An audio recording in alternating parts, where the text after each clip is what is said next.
সুন্দরবন নামটা শুনলে যেন মনটা ছুটতে চলে যায়।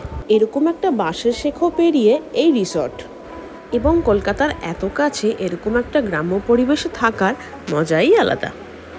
সায়েন্স সিটি থেকে 3 ঘন্টা ড্রাইভ করে পৌঁছে গেলাম গদখালি, যেখান থেকে আধ ঘন্টা বোট রাইডে জঙ্গল দেখতে দেখতে এবং বাঘ খুঁজতে খুঁজতে পৌঁছে গেলাম আমরা এই রিসর্টটাতে। বিশাল বড় জায়গা নিয়ে এই রিসর্ট, যেখানে তোমরা পেয়ে যাবে বিভিন্ন ক্যাটাগরি অফ রুমস। চলো আমাদের রুমটা তোমাদেরকে একটু দেখাই। পুরো রুমটাই ইকো ফ্রেন্ডলি মেটেরিয়াল দিয়ে তৈরি, এবং এখানে এসে তোমাদের একটা ফিলিং হবে অ্যাজ ইফ তোমরা কোনো গ্রামে থাকছো।